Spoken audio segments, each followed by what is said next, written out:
आपण पाहत आहात पाठराखीण या सिरियलचा पहिला भाग। यामध्ये दोन बहिणींची कहाणी दाखवलेली आहे। इकडे ग्रॅज्युएशन कंप्लीट झाल्यानंतर त्यांचा रिझल्ट लागलेला असतो आणि तो पाहण्यासाठी कॉलेजमध्ये सर्वांनी गर्दी केलेली असते। हा रिझल्ट ऑनलाईन न लागल्यामुळे सर्वजण कॉलेजमध्ये आलेले असतात। हा रिझल्ट ऑफलाईन असतो, त्यामुळे तो पाहण्यासाठी खूप गर्दी झालेली असते। तेव्हा काही जणांची नजर ही प्राजूवरती पडते आणि सगळेजण म्हणतात की प्राजूला साईड सोडा आणि तिला रिझल्ट पाहू द्या। त्यावेळेस प्राजक्ता भाग्याला शोधते आणि त्या दोघीही रिझल्ट पाहण्यासाठी जातात। त्यावेळेस भाग्यश्री म्हणते की मला तर भीती वाटते, मला खूप टेन्शन आलं आहे, त्यामुळे माझा रिझल्ट तूच पहा। त्यावेळेस प्राजक्ता म्हणते ठीक आहे, मी तुझा रिझल्ट पाहते आणि प्राजू भाग्यश्रीचा रिझल्ट पाहते। त्यावेळेस तिच्या लक्षात येतं की भाग्यश्रीला 76% मार्क मिळाले आहेत व ए ग्रेड भेटला आहे। त्यानंतर ती भाग्यश्रीला सांगते की तू पास झाली आहेस आणि ए ग्रेड भेटला आहे। त्यानंतर भाग्यश्री खुश होते आणि त्यानंतर त्या प्राजूचा रिझल्ट पाहतात। प्राजू ही कॉलेजमध्ये टॉप केलेली असते आणि तिला 92% मार्क मिळाले असतात। सगळेजण त्यांना कॉंग्रॅच्युलेशन करतात आणि त्या म्हणतात की या दोघी बहिणी जशा की पाठराखीणच आहेत। आणि इकडं चंद्रशेखर वैद्य हे घरगुती डॉक्टर असतात व ते घरगुतीच औषधं देत असतात आणि इथे जेनेरिक औषधांचा उपयोग केला जात नाही। त्यानंतर त्यांचा मुलगा हा गोळ्या आणि औषधं घेऊन येत असतो, पण ते त्याला तिथून हाकलून लावतात। आणि इकडे या दोघींना भेटण्यासाठी आणि कॉंग्रॅच्युलेशन करण्यासाठी कॉलेजचे विद्यार्थी त्यांना भेटत असतात। त्यावेळेस प्राजूची नजर ही एक ॲडव्हर्टाइजमेंटवरती पडते आणि ती त्याचा फोटो घेते आणि ते दोघी ठरवतात की आपण आता घरी जाऊया। तेवढ्यामध्ये तिथं कौशिक येतो आणि त्या दोघींनाही कॉंग्रॅच्युलेशन करतो व तुम्ही पास झालात यासाठी त्यांना चॉकलेटही देतो। त्यानंतर कौशिकचे काही फ्रेंड येतात आणि म्हणतात की चल आपण प्रॅक्टिससाठी जाऊयात। त्यानंतर त्याला घेऊन ते तिथून निघून जातात आणि ह्या दोघी ठरवतात की आता आपण घरी जाऊयात आणि आपला रिझल्ट सगळ्यांना सांगूयात। त्यानंतर त्या दोघीही घरी जायला निघतात आणि त्यावेळेस प्राजू म्हणते की चल आता आपण जाऊयात। इकडे चंद्रशेखर वैद्य त्या गोळ्या न घेता त्याला तिथून हाकलून लावतात। तेवढ्यामध्ये त्यांची आई आवाज देते की भाग्या आली आहे। त्यानंतर ते सगळेजण घरात येतात आणि पाहतात तर त्या दोघींचेही चेहरे पडलेले असतात। त्यानंतर मामा विचारतात की काय झालं आणि तुम्ही असे का करताय, तुम्ही पास झालात का? तेवढ्यामध्ये ते टिंगल उडवतात आणि सांगतात की हो, आम्हाला दोघीही पास झालो, तर आम्हाला ए ग्रेड भेटला आहे।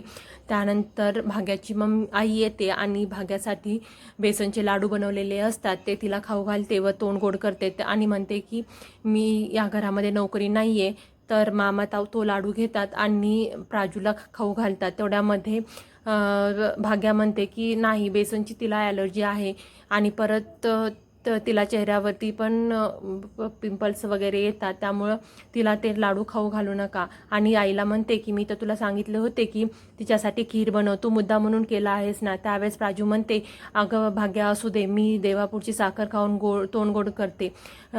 शेवयाची खीर खाऊन किंवा साखर खाऊन तोंड तर गोड करायचं असतंच ना। त्यावेळेस ती देवापुढे जाते आणि देवाला आभार मानते की तू आजपर्यंत जे काही मला दिलंस त्यासाठी मी तुझा खूप आभारी आहे आणि तिच्या आईवडिलांनाही नमस्कार करते। त्यावेळेस तिच्या मामा म्हणतात की तुझ्या आईवडिलांचाही तो आशीर्वाद घे। त्यावेळेस प्राजू म्हणते माझी आई आणि वडील हे तुम्हीच आहात, म्हणून त्यांचा आशीर्वाद घेते। इकडे चित्राची आई येते आणि चित्राला म्हणते की तू कुठे आहेस, मी किती वेळ झाला तुला आवाज देते। त्यावेळेस इकडं मामा आणि प्राजू तिच्या आई वडिलांची आठवण काढून त्या विचारामध्ये रमलेले असतात। तेव्हा इकडे चित्राची आई म्हणते की हां, मी गुरुजींना सांगितले आहे आणि गुरुजी एवढ्यात येतच असतील आणि तू आता इतके दिवस झालं तिला खूप खाऊ घातलं, आता तू बोलायला पाहिजे। आणि आता तिचं ग्रॅज्युएशनही कंप्लीट झालं आहे, ती इथून जावं आणि तिनं कुठंतरी जॉब करावा, नोकरी करावा आणि बाहेर राहावं असं ती सांगत असते। त्यावेळेस चित्रा म्हणते की आजपर्यंत जावई बापूंनी काही ऐकलं नाही, त्यामुळे ते यापुढेही माझं काही ऐकणार नाहीत। इकडं मामा प्राजूला सांगतात की माझ्या एक जबाबदारी संपली, तुला मी आज ग्रॅज्युएशन केलं, माझं शिक्षण तुला दिलं। आणि त्यावेळेस प्राजू म्हणते की मला आता नोकरी करायची आहे। त्यावेळेस मामा म्हणतात जर तू नोकरी करून 4 पैसे कमवून जर घराला हातभार लावायचा या विचाराने नोकरी करत असशील तर तू करू नको। तेव्हा ती म्हणते की नाही, मला माझ्या स्वतःच्या पायावर उभं राहायचं आहे। आणि ती एक सूर्यवंशीची ॲडव्हर्टाइजमेंट दाखवते, तिथं होम टीचर हवा असतो आणि त्यावेळेस ते विचारतात की सूर्यवंशी हे कसे आहेत। त्यावेळेस मामा सांगतात की सुलोचना सूर्यवंशी ह्या एक आदर्श आहेत आणि त्यांचा आदर्श खूप खराच घेण्यासारखा आहे। त्यानंतर इकडं प्रेस कॉन्फरन्स भरलेली असते, सर्व लोक सुलोचना यांचा इंटरव्ह्यू घेण्यासाठी वाट पाहत असतात। त्यावेळेस सुलोचना सांगते की गेल्या वर्षीपासून आजपर्यंत चा किती टर्नओव्हर झाला. इकडं गुरुजी घरी येतात आणि त्यावेळेस चित्रा म्हणते की गुरुजी माझ्या एका मुलीचं लग्न पाहायचं ठरवायचं आहे, तिचं ग्रॅज्युएशन कंप्लीट झालं आहे, तेव्हा योग्य वर आम्हाला सांगा. त्यानंतर इकडं सुलोचना इंटरव्ह्यू देतात आणि त्या सांगतात की गेल्या वर्षीपासून ते या वर्षीपर्यंत आमचा 2 कोटीपासून 2.5 कोटीपर्यंतचा टर्नओव्हर झाला आहे आणि याच्या मागे माझा मुलगा म्हणजे अलोक सूर्यवंशीचा हात आहे. ते म्हणतात की यांना तर आम्ही कधी पाहिलं नाही. त्यावेळेस सुलोचना सांगतात की जी व्यक्ती पडद्याच्या मागे काम करते तिला खूप लोकांना मध्ये जाण्यास आवडत नाही.